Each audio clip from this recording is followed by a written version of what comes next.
तर नमस्कार मित्रांनो आणि मैत्रिणींनो, जर तुमच्याकडे भाजीला काही नसेल तर माझ्या यूट्यूब चॅनलमध्ये तुमचं स्वागत आहे. आणि माझा पहिला ब्लॉग असल्यामुळे मी इकडं तिकडं कसं तरी बोलू शकते, जरा समजून घ्या. तुम्ही नवीन आहे मी यूट्यूबर, तर माझा पहिलाच म्हणजे असं काहीतरी रेसिपीचा आहे, म्हणजे रेसिपीचा काय व्हिडिओ. तर त्यात काय सांगते तुम्हाला, जर कधी भाजीला वगैरे नसेल अथवा एकट्याच जेवणारे असतील तुम्ही घरी, आता जास्त माणसं जेवणारे वगैरे नसतील तर एकट्यासाठी तुम्ही ही चटणी बनवू शकता.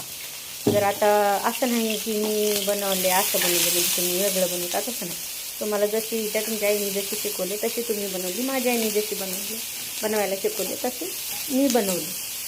तर हे सगळे रेसिपी पूर्ण बघून घ्या. आणि कधी तुम्हाला वाटलं तर एक भाकर टाकायची, त्याच्यानंतर मग लगेच कांदा कापायचा आणि लगेच ती चटणी बनवून मस्त ताकासोबत ताक घ्यायचं सोबतीला, शेंगदाण्याची चटणी वगैरे, असं कांद्याची चटणी एक नंबरमध्ये असं टेस्टी, असं मस्त तोंडाला पाणी बिणी येतं बरं का, भारी लागते खायला.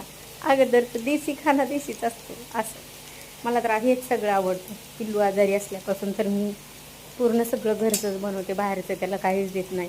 कसंही असेल ते तर मी घरचंच देण्याचा प्रयत्न करत असते, कारण आता लेकरू आजारी यातून उठलेलं आहे. बाहेरचं मसालेदार खाणं वगैरे त्याला पचणार नाही. त्याने 4 महिने कोमात असल्यामुळे उपाशी होतं.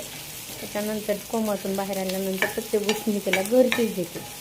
मग ते कशी असो, किती उशीर लागू मला बनवायला, तो जेव्हा मागेल त्याच टायमाला एक भाकर आणि काहीतरी भाजी, हिरव्या पालेभाज्या, असे कांद्याची चटणी वगैरे जे मागेल ते विचारून मी देत असते. थँक्यू.